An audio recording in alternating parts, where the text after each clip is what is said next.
Mm. And you wouldn't say this because you're really humble, Daniel, but to reach the level of success, remember, ego's the enemy. Ego's the enemy. That's it. I was testing you. Yeah, that's But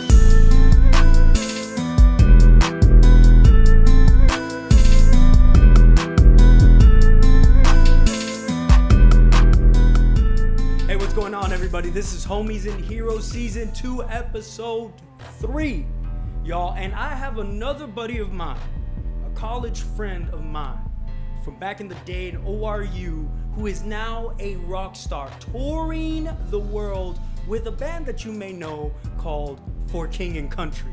He's one of their drummers. He's amazing. He's a world-class musician, and he is seriously the greatest guy, the nicest guy you'll ever meet. He has so much to say about touring and music, and also to say about the times that we're living in right now. So let's go ahead and let's jump into it with my friend Daniel Jones. Let's cue it up. Yes, sir. wow. Yes, sir. Look at this. Dude, you are full. What jersey is that? Who's on the back? It's Roy. Oh no, it's Barber. Ronnie Barber? Gosh, You did it. I bad. forgot that I had this jersey. I also have a Roy Williams one and a Dak Prescott. Yeah, Cowboys Nation, bro. Dude, I love it. Okay, thank you. I wasn't sure. I think you're the only one that this will be. If I wore this, it's not a deal breaker. There's a lot of people that will cut out. I'm a Steelers fan, so we respect the South. We just Thank you. Yes, And you amen. also have enough Super Bowls. Oh wait, no. Yes. We do. We have the most. Yes, you do. To You be have precise. You have whoa, more. whoa. No, we don't. I think the Patriots have more or equal to what? Equal six. You have 6, Yeah, right? it's equal. Yeah, so they have 6, you have 6, we have 5. It's fine. One of these days, man. One of these decades. Do you think? We went from days to decades. So, well, especially now in 2020. my gosh. Lord. Okay, before we jump into all that, Daniel, a bunch of people are gonna watch this on playback or they're watching right now. Let the people know who you are and a little bit of what you do. Yeah. So my name is Daniel Jones. I had the privilege of going to college with the great E. Stop. The great Stop. the great Ellie. How long ago was that, E? Like, Oh my gosh, it's 2012. I don't even know anymore. It's eons. We're not even old. Like, we're young still. Yes, praise God. Yes, I receive it. Yes, amen. So we met at ORU. Currently, I live in Franklin, Tennessee, which is a suburb of Nashville, about 30 minutes south, with my wife. This is our second room in our apartment. Her and her work friends are doing a work call in there. So I was like, I'm just going to run in the room. So we live in Franklin, and I'm a musician by trade. Play with many different people in Nashville, but I play in a band called For King and Country currently. Again, because it always changes, but they've been my main one for, it'll be 3 years in October. 3 years already. Yeah, pretty Wow. insane. I have a million questions about that, but I do want to talk about our time. You can. Well, ask okay, anything. I don't know where do you want to start, but I want to start No. at ORU. Yeah, ORU. And guys, ORU, at least at the time that we attended ORU, or the year that I attended with you at ORU. Wow, you're only 3. Yeah, isn't that crazy? Dang. I Let forgot. me say, we experienced 10 years in 1 year. That 1 year at ORU, there was so much that happened. It was amazing. I'm not gonna lie, it was amazing. Great. Tell me, what people don't understand is that there's a place on ORU's campus where anything is possible. And I'm not just talking about anything good, but anything at anything. Anything at all. And That is the magical most place is called accurate. EMR, right? And so, Daniel, I want you to share, because people might not know just the craziness, but can you share just like one story appropriate for us here? Yeah, I was like, Or man. an EMR story. Can you share an EMR story? Listen, let me preface by saying this. I moved to ORU. I was 17, fresh out of high school, homeschooled. I was Oh, homeschooled first through 12th. I oh did wow. co-op, so I'm Yeah. weird, but I'm not that weird. Um, I got to ORU, moved to this place that he's talking about EMR, and went, what Woo. is going on here? Every day for a year. So that was my freshman year. I was just like, I, I, I don't know. Uh, Man, we have this thing every Monday night called hall meeting. Mm-hmm. The biggest waste of time Yep. still to this Agreed. day. And the floor I lived on, we would have like challenges for this hall meeting.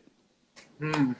And one of these challenges is these two people, I guess, volunteered as tribute. I'm going to get the story wrong, but I'll try to like fix it as time goes on because I'm remembering it.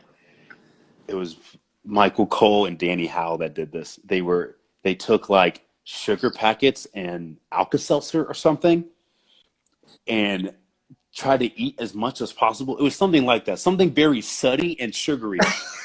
And it went horribly wrong, like horribly. I can't remember the details exactly because I remember them throwing up. I remember I was yelling because we were between the ages of 17 and 23, just Oh. screaming. It was funny. Good. Which at the time when you're in that age group, you're like, yeah, we're grown, and especially if someone's 23, you're like, dang, they're 23. That's exactly They're what. an adult. I'm like, God, I'm 5 years older than that now. Exactly, and I know nothing. And I was like, how did they trust us to take? And then the RAs, like, how they trust us to take care of each other. Anyways, I remember. Man, there are several, but and for the sake of confidentiality, I won't say too much detail about this one thing. But there used to be a lot of wrestling that happened. In Oh Myanmar. man! And so, if you're a current ORU student, or if you're there or you're going to ORU, it's not this way anymore. But it used to be lockdown at 1:30. No one's 1:30. in or out at 1:30. Like that, it's locked out, and it was hardcore, right? And It was so hardcore. what they would do is they would have nights called alpha male nights, and they would do wrestling in the alcoves, right? And one day, I think it was on college weekend. Oh, We had prospective students, right? Transfer students, high school students, people come out. And so there was this transfer student from Europe. This transfer student from Europe, he was with a friend of ours. I won't disclose the name, but he was with a friend of ours. And we were having alpha male, and this big guy from one of the wings comes out, and he's yelling at everybody, ah! And they're like, who's going to wrestle this guy? And this European, like, transfer student, he's like, I'll wrestle him. And we all just kind of, like, look at him. And, dude, he goes out, right? And he starts to wrestle this big dude, and he sweeps his feet. The guy falls over, and when he hits the ground, he gets knocked clean out. He knocks this guy out, and all of a sudden, like pandemonium. Our friend grabs this dude, and we like smuggle him back to the room. They don't let anyone follow him, and then all I remember is the alcove they cleared out, and then security comes up. What went on up here? And we're all just like, oh, what are you talking about? They're like, literally sound like a bomb went out. This dude was so big. He was, boom! And so we were gone. It was like 300 people when we were gone. That was like every night. There was a story like that. Or like that. Round. Or better or worse. Better or worse. Exactly. For my entire 4 years, it never got better. Hey, but you know what? It created us into the people we are. For real. Hey, listen, we're still boys to this day. For the trips we took, the things we saw, and on a better note, how we pointed each other to Christ, even then, like it's just it all belongs. It all belongs. Don't throw anything out. It all belongs. Dude, so tell me, ORU is just the juggernaut of music and musical talent. Like, it is incredible. The people that have gone through the program there, and not even music majors. anybody from any major, you can find a musician and a world-class singer. Can you talk a little bit about how I guess, when were you called into music, and how did ORU help in that transition into, because eventually going on to be a professional musician? How'd that, all that? That's a great question. I loved music since I was, according to my mom, in my mom's stomach. Like, they would go to concerts and I'm loving what I'm hearing. I don't know what I'm hearing, but I'm loving it. So when I was born, I was constantly hitting on things and playing things and trying to sing, trying to dance, anything artistic I was in. My parents had the awareness of mine enough at their age to be like, let's just give him what he wants to do and just see what lands. So whether it was sports, whether it was dance, whether it was music, and I ended up doing all of those things for a long time. And music was always the thing that came natural, which is a dangerous word because sometimes when things come naturally, we won't work hard to go, past that, which comes way later in my life. It just came naturally. Like, I was naturally good at music.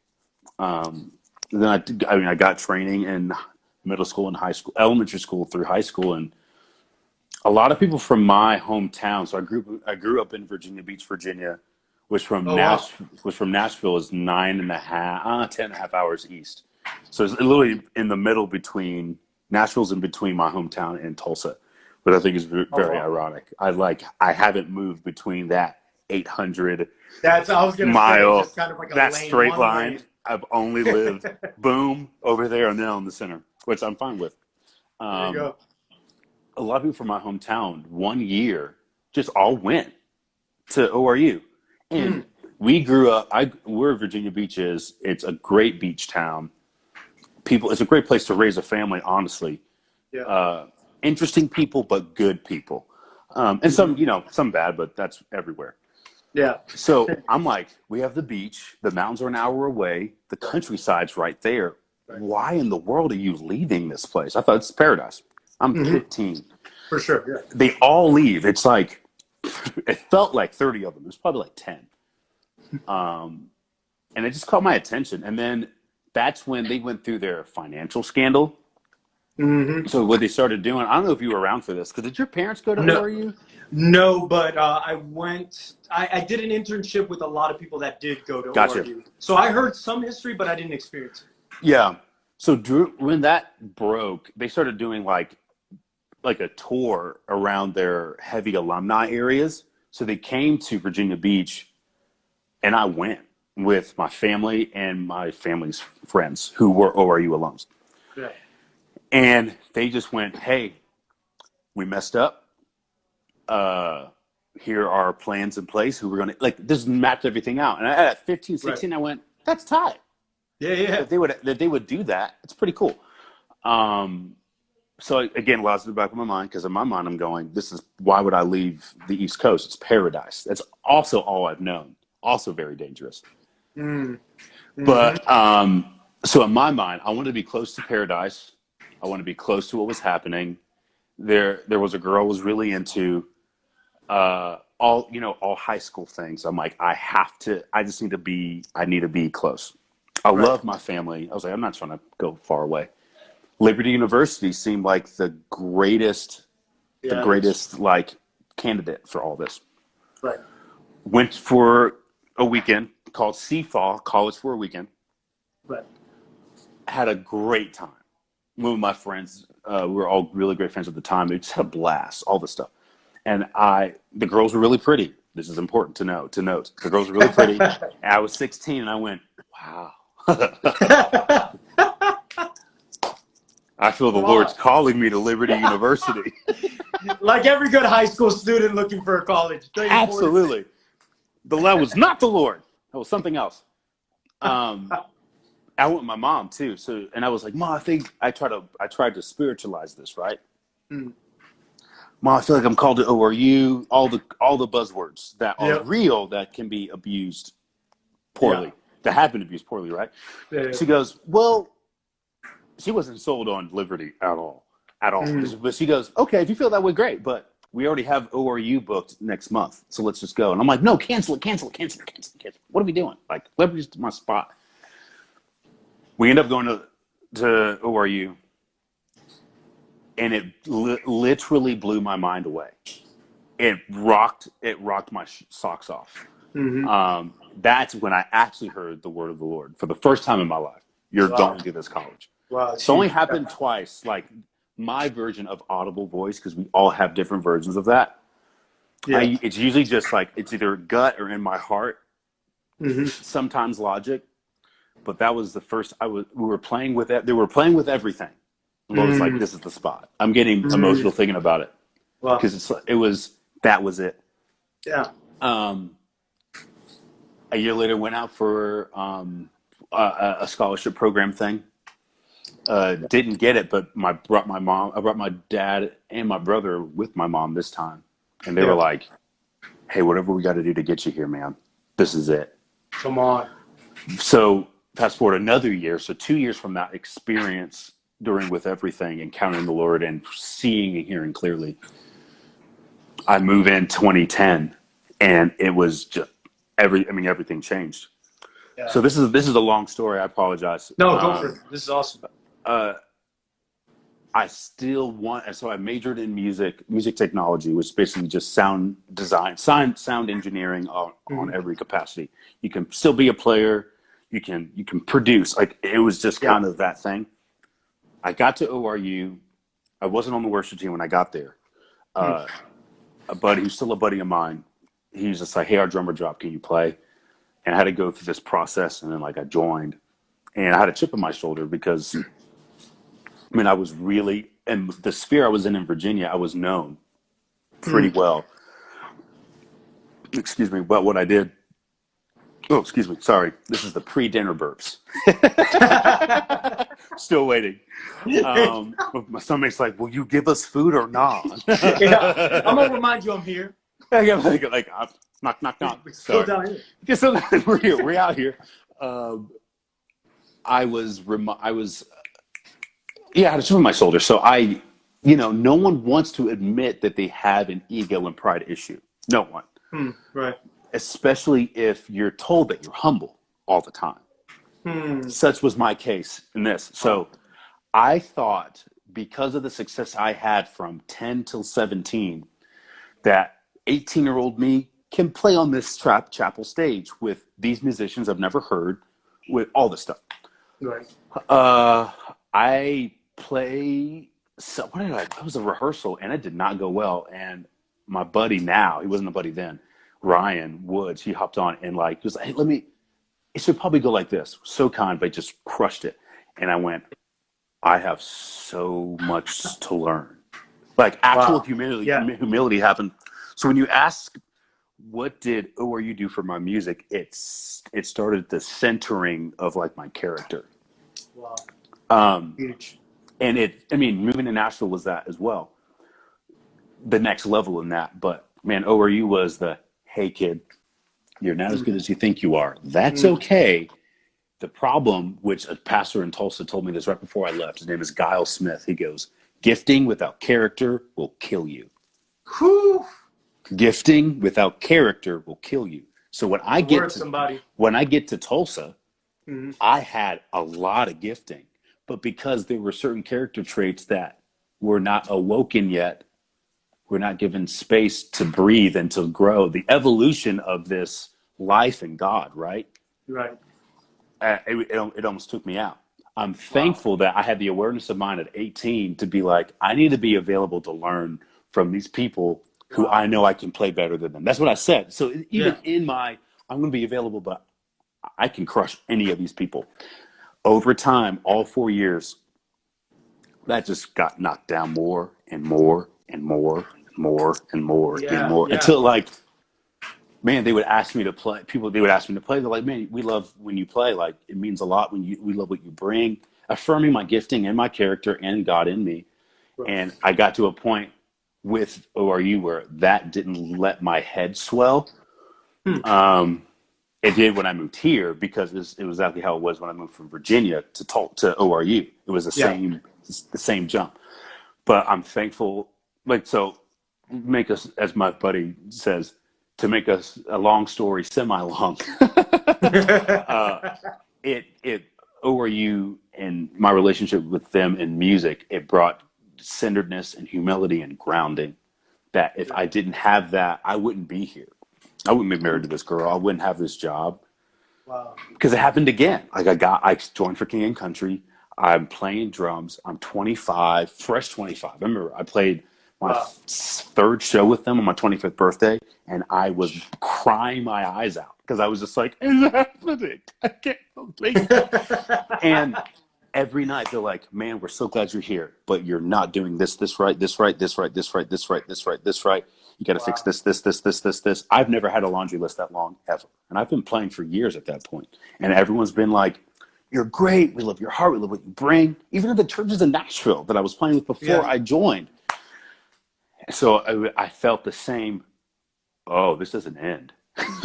Yeah, wow. This doesn't end at all. Because you would think at that point the laundry list would have just been. You would think. Here's the crazy part. Sometimes for some people it does because they get it. They just get it. They just know I'm always going to be teachable. I have not arrived. I don't get it. And I'm just going to be available. That's one. Two, you have people who just walk in and naturally crush it. And they're good people, and you can't be like, wow. You can't be mad about it. You're like, God, Shoot. you're so cool though. Exactly. You're like, who I want to be when I grow up, and you're younger than me. You know what I mean? That's another class of people. Then you have the next class, which is what us normally live in, which we sadly live in, is we go, I have all this success here. This is not working out. I'm not called to do this. And I felt that tug early on. I remember getting a call from Luke, and he was like, "Hey man, we're down a member. We're going to get another one. Like Teddy just left, who's the drummer now. Yeah. Teddy just left Family Force 5, and we're going to ask him to play." And he was so kind. He was not like, "It's not because you're not doing enough. Like, we see you working hard. We want to honor that. We need another member, and we know you play other instruments, and you're available." And in that moment, I had the choice. And he gave me an out. He goes, "Man, if you don't want to do this because you want to be a drummer, I respect that. You do that. Like, please do. But like, just think on it." And I knew that I needed to submit to what they were doing. I knew it wasn't going to be forever because nothing we do is forever. That's unfair. Right. But I knew for the foreseeable future, I'm locked in on Joel and Luke's vision. I'm locked in on what this is doing, regardless if I'm playing what I want to play. Right. That was one of the hardest things I've ever had to do. And here's the even more crazy part. I had to come back to that over and over and over and over and over. Yep. Oh, we're here too and over. It doesn't stop because old nature, ego, whatever you want to call it. Rereading a book called Ego's the Enemy that my wife read for her business, and it's kicking my butt because chapters are entitled "Don't Be Passionate," "The Disease of Me," "Work, Work, Work," and it's just like, hey, this is not a Christian dude, by the way, but this guy is literally going like, in everything, ego's the enemy. Success, ego's the enemy. Like, you have like this innocent. I read a chapter today that goes, it's called the innocent. Pat Riley called it the innocent climb. So the Lakers and the Heat were like, they were grinding and grinding and grinding and grinding. And then they hit and then they were like, "Oh, we got this. Yep. We're here." And he calls. And so then he coined the downfall of the disease of me because they went, "Oh, we got here on our own." That's the ego. And as believers and kids of God, that thing freaking has to die every day. That's the taking up our cross and following the Lord and following Jesus. Yeah. That is so hard. Yeah. That's the hardest thing on the planet. Especially whenever you have, and you wouldn't say this because you're really humble, Daniel, but to reach the level of success, remember, ego's the enemy. Ego's the enemy. That's it. I was testing you. Yes. But you've reached many levels of success that it's a small few people reach that level. And I mean, you're in that world, so you know a lot of people at that level. But from my vantage point, from the outside looking in, there's not that many when you take into account how many people have carried 2 drumsticks in their hands, right? Wow. And so that's very kind. Yeah, hey man, I like seriously when I watched you guys live, like man, you're crushing it. And to hear you say this though, to hear you say the cycle of, man, I'm always having to die to myself. I'm always having to die to the flesh. Have you found that you've gotten better in this way? And this is maybe it'll make sense to me. Has the gap closed or got shorter from the moment of correction to the accepting of the correction? Yes. Because I feel like immaturity, like, and how did you work towards that if that gap is closing? That is an unbelievable question. I think, man, it's like depending on the day, right? It's Tuesday. Yeah. It's Monday. Mondays, it feels good today. Like I submitted. I think one, with my job, yes. Okay. I have gotten better. And I'm thankful for that. And I mean, dude, there's another invitation into that. Happened a few days ago. And I'm like, wow. Yep. Hey, I know. And that's okay. Let's keep going. The biggest part for me in closing the gap has been my perception of myself in those situations. I don't have a lot of grace on myself. That's one of my biggest Achilles heels. And this whole coronavirus has been a testament to that. Being newly married and realizing, oh wow, the speech I have about myself, what I think about myself and what I physically and actively say about myself does not line up with imago Dei, God breathed-ness in me. Yeah. So I realize the gap will get tinier when I go, this really hurts and I do not want to realign. I don't want to realign at all. Right. But I'm okay. This hurts. This sucks. But I'm okay. And whatever. Like I get to do this. Let's keep going, you know? Yeah. Like you're okay. Like it's literally going. One of the first times I went to therapy, we worked on extensively just going like you said, I'm getting emotional again. It's like Daniel Jones is a good person. Wow. You are okay. It took me 25 years. I told Gab this when I met her. She met me at the right time, man, because before I was not. Right when I met her, I was in this journey of like letting the Lord sift my abuse out of my soul, start that process. Wow. Still ongoing. Sift self-hatred and self-loathing. That's the root of it. So when I'm not letting that gap close, when I respond in immaturity, which we're allowed to do, right? Because we're human beings. If I'm allowing that to stay in my brain, the root of it is because Daniel Jones does not like Daniel Jones. And that is not in line with the kingdom of God. And that's ego. Which hurts even more. It's like, wait a minute. It's not, but I thought ego was because I thought I was great. But it also means when I think I'm a terrible person. Come on, yes. Because it's not under the banner of Christ. It has nothing to do with the gospel. It has nothing to do with us being redeemed and bought back. And so I don't even know that fully answers it, but that's what comes to mind. Yeah. Of like, I know that I'm progressing in it when I go, I'm okay. This really sucks. Yeah. But I'm okay. I'm gonna let it sting, but it's okay. And I heard someone say it like this once. When they said it this way, I was like, oh my gosh, that makes sense.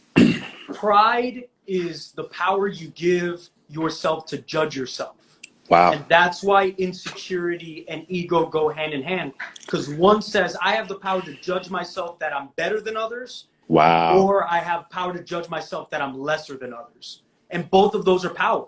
And both of those you have no right to say because you didn't create yourself. You know, God knows you better than you know yourself. And so when you said that, the moment you said that, I was like, that is exactly what it is. And I think that is the struggle that people don't know how to fight insecurity because they don't know what the root is, right? It's a self-esteem issue. Yeah. Right? And the same with pride. It's still a self-esteem issue. It's how do you view yourself? How much power have you given to circumstance or just to your flesh to say, man, you know what? You are a piece of trash. You messed up. This is the 5th day in a row you messed up, right? Or, Yeah. bro, you are crushing it. You have not missed a beat ever. Look at you go, right?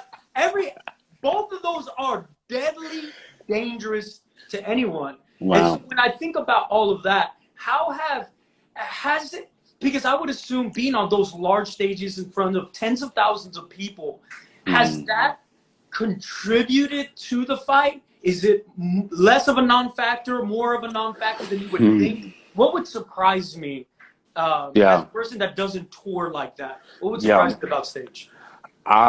Because of the industry we're in, it doesn't really feel like the crowd like makes me feel good about myself, which I'm thankful for.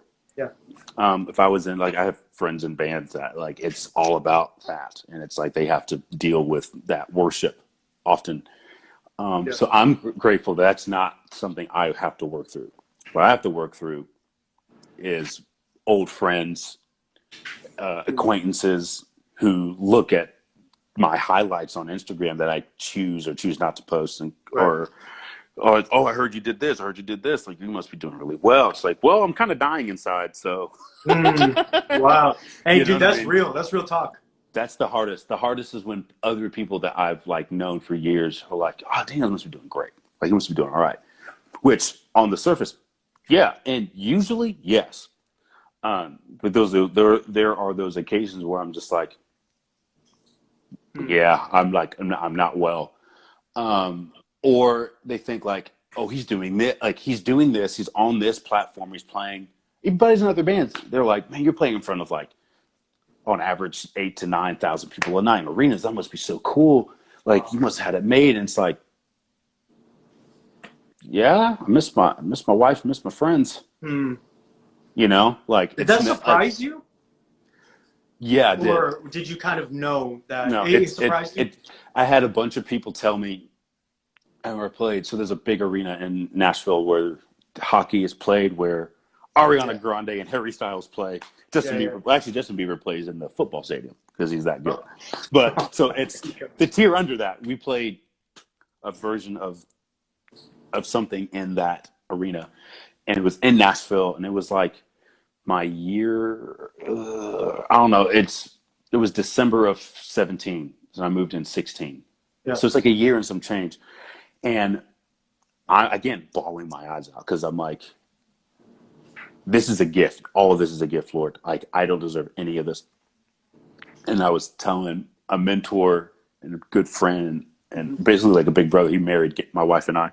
And I was like, man, I was so emotional doing that arena. And he just looked at me and said, man, all those arenas are the same. And I went, What?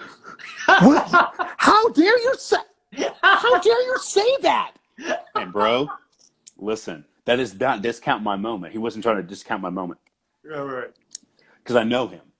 Yeah. Fast forward years later, I'm like, just an arena. It's true. And it doesn't mean I don't appreciate it or love it any less, or the people that are in the room less, because it's about the people in the room, not about the size of it. It's all about the people. Right. When you get off the bus, take your bag, go to the same looking room, you go to the same looking city with a different coffee shop, Lord willing. You stay there for 4 hours. Yeah. You go back, you eat dinner, you play the show, Right. you shower, you eat, you go to bed, and you repeat that 160 times. Listen, if people have problems in modern America going to work 9 to 5, Yeah. like, this doesn't scratch the itch of like, I just need to tour. Yeah. Like, like in anything, you got to be led and got to be called to it, because it's not for everybody. Because it is like Groundhog Day. Like, haven't I lived this before? You have, but now you're in Canada instead of upstate New York, and it's a wonderful life. Don't get me wrong, but no, there's no but.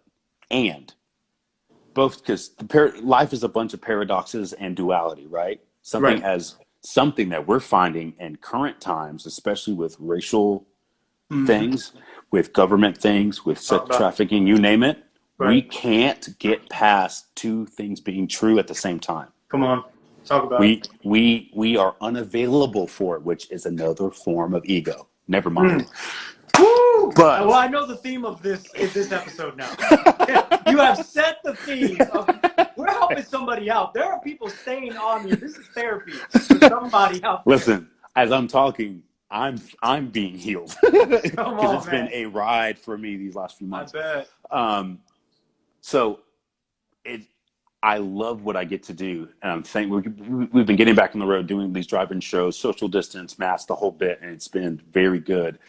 And so I'm very thankful for this.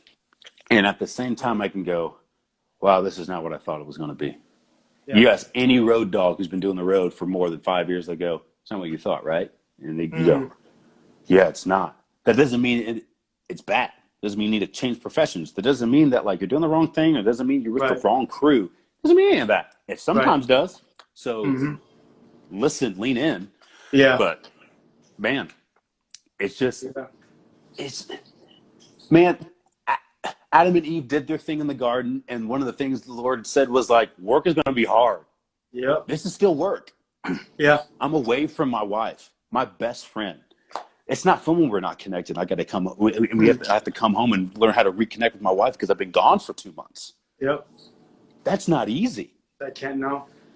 But it's something that we've leaned into in every tour. Every week we have to relean in and relean in and relean in and relean in. And like, it's worth it. But that's a price that's paid. So not just Groundhog Day, not just like you're going to the same black box every day, but like the emotional toll, like the feeling like, sometimes that you don't belong because you miss your family, you miss your friends, you miss like your community. Like I love my church. Had a meeting with them today, just about like things moving forward. Like I miss these people. Like all that is gone.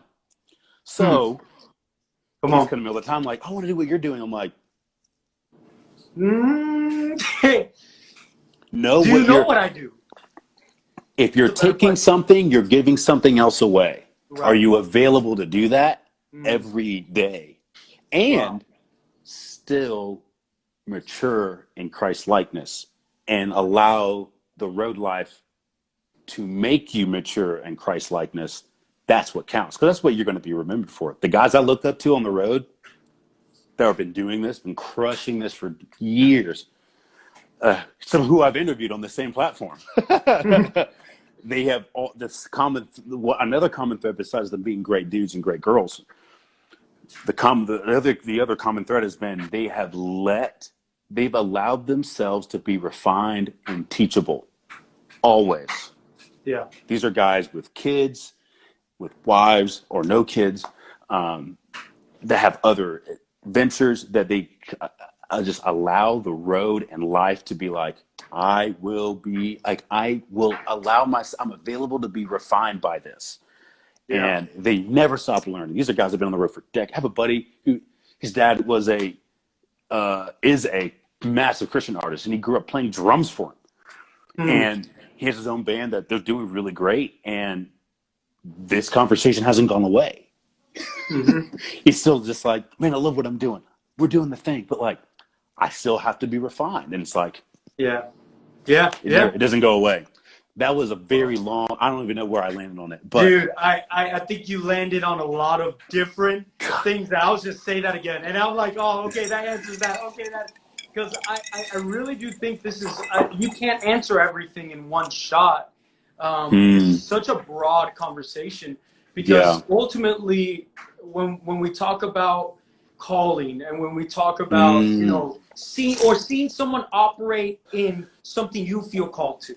Right. So, for example, myself as a pastor, you know, I see the success of pastors. Pastors, you can become a rock star as a pastor.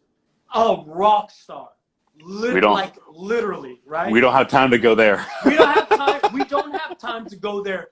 But there are different levels or perceived levels to things. And then you ask yourself that, right? You ask yourself, is that what I'm shooting for, or should I stay focused on myself? Because what I'm aiming at might not be what I think it is, right? And so if your goal was, I'm going to get on stage, and when I get on stage, I made it. And then the moment it turns into like, this is it, I couldn't imagine how crushing that is. Because if that was right, that's the rabbit you're chasing and you caught it, and you still have 60 more years to live.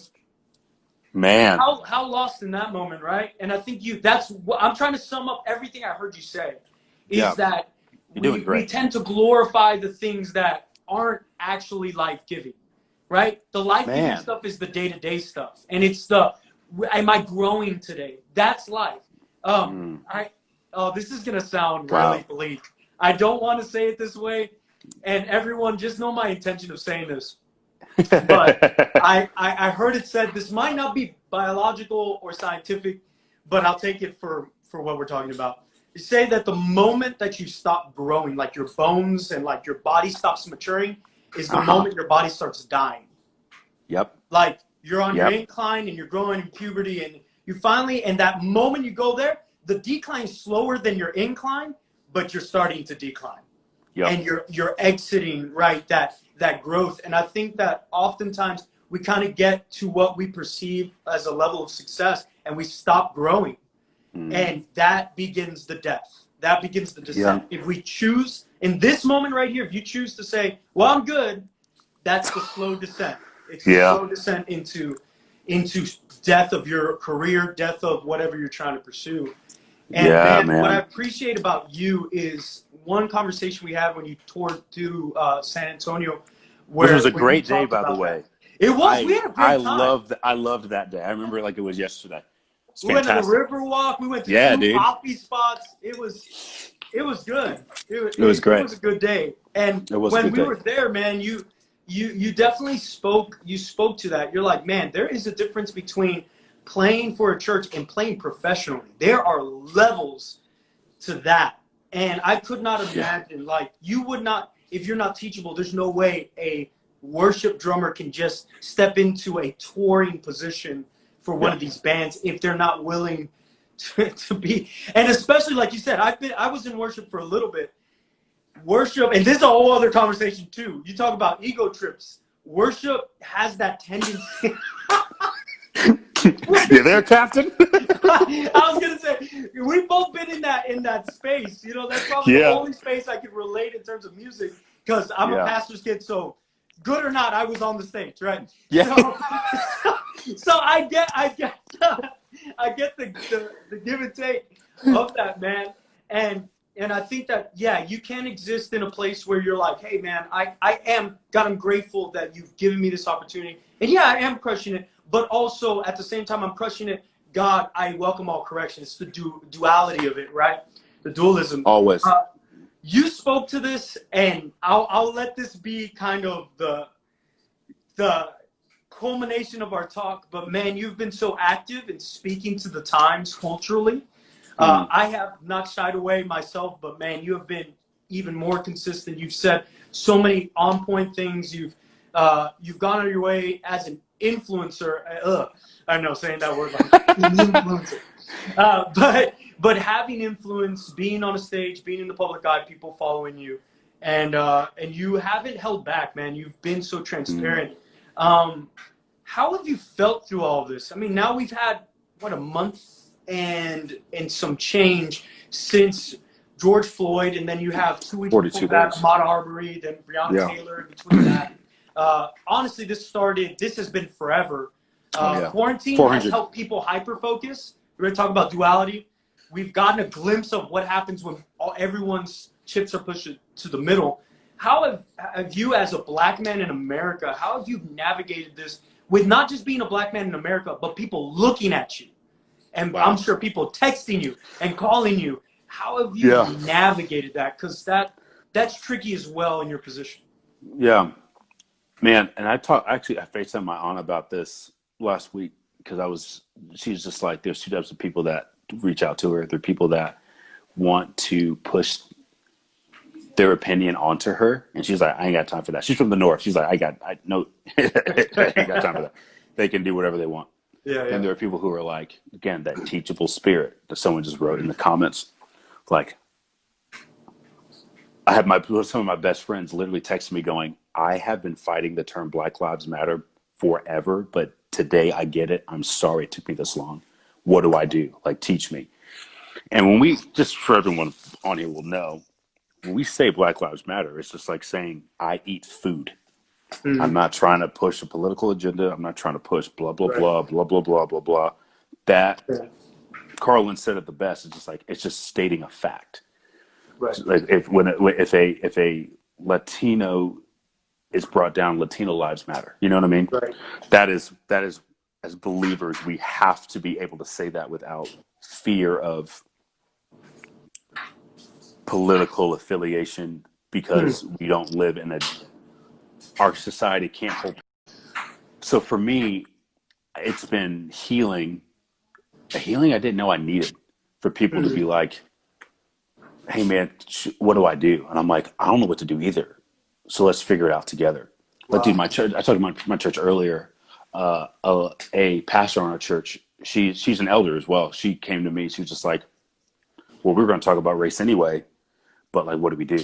And our community here and our actual physical community of Franklin is just raising the flag, man, just doing it. Wow.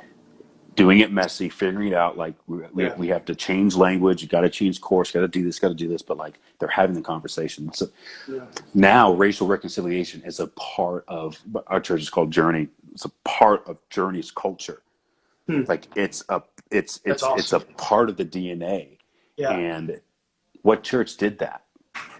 Wow. You know what I mean? Wow. Yeah. Like yeah. we're a no-name church in like white Franklin, Tennessee. Mm-hmm. I know Franklin. Mm-hmm. Yeah, and then like a church full of white people went, what do we do? Wow. Man, that's it. Wow. So I've had more of those than this isn't real. This is a liberal agenda, which that makes no sense. It actually doesn't make sense to me. That's another conversation. There's another conversation because listen, everyone, the media is lying to you. Remember that.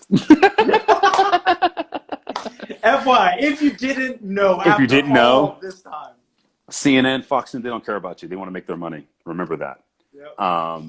So you add that on top of it. I haven't really faced a lot of that, which I'm glad. Yeah. It's been a lot of people just presenting their hands going like, I don't know what to do with this. Wow. I've never seen it, but teach me. Wow. And I'm like, teach me. Yeah. Because it's not just like, people got to go figure it out. It's like, no, we still have stuff to figure out as well, because now I'm harboring 400 years of hate and anger and abuse and neglect and trying to climb, getting knocked down because of the color of my skin. I'm facing that. Wow. And the Spirit of God in me has to go, all of that belongs, all that is valid. What happened to our people stinks and is hellish from hell. And that's where it needs to go. Good word. Now, let the redeemed of the Lord say so. How do we do that? That's what I want to step into. That's what I've been trying to step into. So, as a lot of my persons of color friends are awakening to this, like, oh wow, like it's still going on. Yeah. Me and my brothers are going like, all right, so how do we keep the conversation going? But also, how do we lead with grace and truth and love? Because that's what separates us from everyone else as believers and as kids of God. Wow, that's powerful. And I think what you said was huge. One of the pressures that I've faced in this time is people texting me that they're sorry and it's the same thing. Oh, I get it. And, and from various communities, because my mother being Dominican, she's a black woman in America. And that's a whole, you talk about within the Latino community is a separate conversation, but even Hispanics reaching out to myself, my family and whatnot. And I think, like you said, if we're not careful, we throw more burden on the people that we see have the burden. It's like, you guys experience, now solve it. Tell us how we can solve it. And that's you're a like, burden. You want us to solve racism in America. Yeah. Like, that sounds right. It sounds noble, and it sounds like, oh, you guys you're leaning in to learn. You know, I don't know. Can you speak a little bit to that thought? Man, I love where you were heading. I'm sorry I cut you off because you're about to go somewhere. There's the thank you for being available. Thank you for being willing. Now, go do this. Yeah. I had some acquaintances and buddies that are like, no one talked to me. There's a guy on staff at some church. Someone sent me a video where the guy literally said, "I'm tired of being your black friend today. I got nothing left." Wow. And again, the duality, because you have well-meaning white people going, "We got to do something. What do I do? What do I do?" Of course, they're going to text their black friends. Of course, because they think that's the right thing to do. And on paper, yes. But on the other, then on the but on the other side of that, they don't understand the 400 years of oppression, the marginalization, all of it. But that only happens if both sides have grace on each other. Good. I think that covers it. Yeah. Personally. Yeah. So it's like one of my best friends reaching out going, "I'm sorry, I didn't get it. I'm going to go dive in." I know him and I see his heart. Here's 30,000 resources. Go run. Yeah. And everything he'd find out, he'd be like, "What? Oh my, I had no idea. I never taught this in school." Like, then they're running free. But what if I went, "It's not my job to tell you." That's true. I've heard that too. You know what I mean? Yep. That's just the approach I've taken. Now, because I'm a very giving person, Gab has to catch me on this a lot. I'll give everything. I'll give all of myself, especially for this, because I realize it's like my dad. I'm taking up the mantle my dad has been carrying for years of just like racial reconciliation within the church, not even America. Right. America, where the church goes, America will go. It doesn't know that yet, but that's what's going to happen. And I'm like, it's in the church. I want racial reconciliation. And I feel that burden more than ever. And you know, when you get burdens and you feel it and you just all you want to do is that, because it's burning in your gut and it's all you can think about. I had dreams about it for weeks. I didn't sleep for weeks because I just had police brutality in my brain and white supremacy and white fragility. And then our response as black people to each other and our lower income areas, like what I saw growing up, and then how the government did nothing and all these things. And it's just, it's in my brain and in my emotions. And man, I'm landing, and honestly, I'm allowed to change my mind in a few years because we're always changing, always evolving and growing. I pray it's closer to the person of Jesus and not my version of what I think things should be. Yeah. But I'm right where it stands now. I go, I'm going to listen to the Spirit of God. If people really want to know about this and I have the availability, and like, I sense that, like, no, you're not just trying to like find the right answers. You're willing to dive deep into the muck and the mire. Wow. Then like, I'll talk about it with them and give them things, and they'll teach me things, because they have some buddies that know more than me right now because they've just taken a full-on 300-foot dive into the ocean on this, and we need that, you know. But how will they know if I didn't go, yeah, here it is? What if I just went, no, it's your responsibility, because that phrase is true. It is white people's responsibility now. It is. I will stand by that forever. Yeah. And I need to be sensitive and lead with grace and lead with truth and love. That means boundaries. That also means like giving what I have, you know, an appropriate amount. I don't know if that makes sense, but that's where I've been. That's where I've been landing, because it's just the only thing that like, again, if I didn't know Jesus, right, then I wouldn't care. Right, brother. But like, knowing Jesus changes everything, you know, the real Jesus. That is it. That is it. Daniel Jones, that right there will preach. That needs to be said. That needs to be heard. That's why I had you on Homies and Heroes. You do so much on stage, but man, honestly, the friend that you are, the voice that you are for a community and for people in the church, outside of the church, is so powerful. And so I want to end with this. I want to end with a plug, man. Where can they find your stuff? Where can they follow you? This is man. Their YouTube for King and Country. You got a single coming out. All that stuff. No, seriously. Give yourself a plug real quick. That's really kind. I'm not good at plugs. but I'll plug two things. One for me, one for my wife.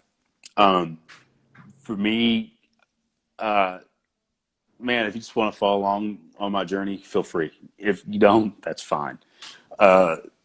Cool things could be happening soon. I had like I had like a dream, like a daydream thing that happened to me last night as I was watching Hamilton with my wife.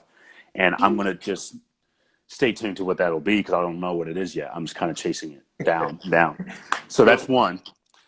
So who knows when that'll come. And two, my wife is a part of an incredible, these companies get flack because it's internet sales, it's MLMs, it's all that. But this is the real deal, man. And during this shutdown where I haven't been able to work consistently, I'm thankful that I was able to find work. And shout out to Worship Online, y'all the realists. Oh yeah. I follow Worship Online. They're fantastic. They have literally between what I'm doing and this company called Monet that my wife does, it's kept us afloat.